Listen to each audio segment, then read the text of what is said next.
महाभारत में ऐसे दो पात्र हैं जिन्हें सबसे ज्यादा अपमान मिला है। वो एक हैं द्रौपदी और दूसरे हैं कर्ण। द्रौपदी एक ऐसे पति की कामना करती थी जो बुद्धिमान और नैतिक मूल्यों वाला हो, मजबूत और सुगठित हो, एक अच्छा धनुर्धर हो, सुंदर और बुद्धिमान हो।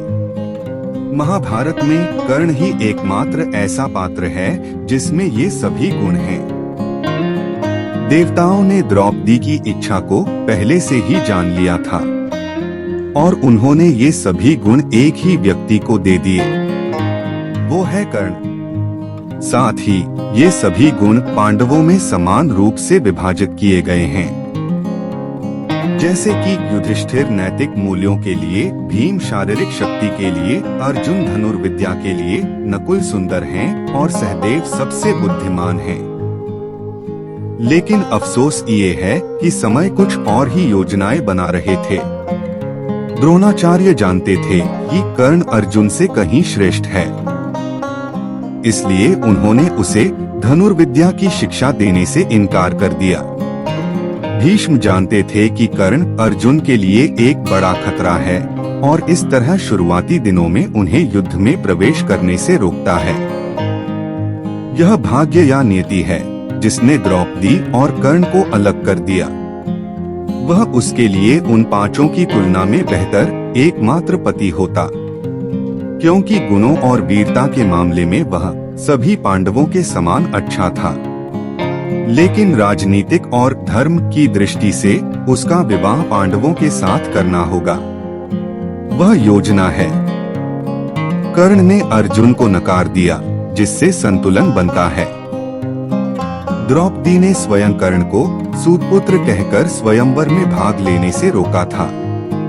द्रौपदी द्वारा किया गया यह अपमान अदालत कक्ष में उसके पतन का एक कारण था, जहां उसे सार्वजनिक रूप से निर्वस्त्र किया गया था, जिससे पांडवों का अपमान हुआ, जिससे युद्ध का बीज बोया गया। कई वर्षों बाद उसे कृष्ण से पता चला कि कर्ण सूत पुत्र नहीं बल्कि कुंती का सबसे बड़ा पुत्र है। इस पर द्रौपदी पछताते हुए कहती है, अगर मैंने उससे शादी की होती तो मुझे जुआ नहीं खिलाया जाता, सार्वजनिक रूप से अपमानित नहीं किया जाता और वेश्या नहीं कहा जाता, क्योंकि उसमें वे सभी गुण हैं जो मेरे 5 पतियों में हैं।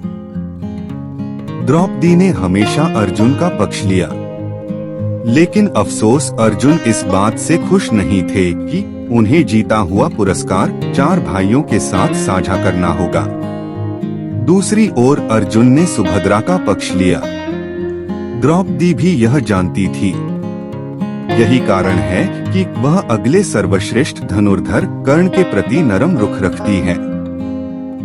स्वयंवर में निराश द्रौपदी ने एक कठिन निर्णय लेते हुए भरी सभा में कर्ण को एक सूत पुत्र कहकर अपमानित किया था।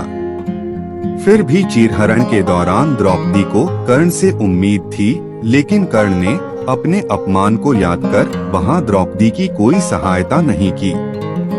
बाद में जब भीष्म पितामह मृत्युशैया पर लेटे थे, तब कर्ण ने उनसे कहा कि वे द्रौपदी को चाहते थे।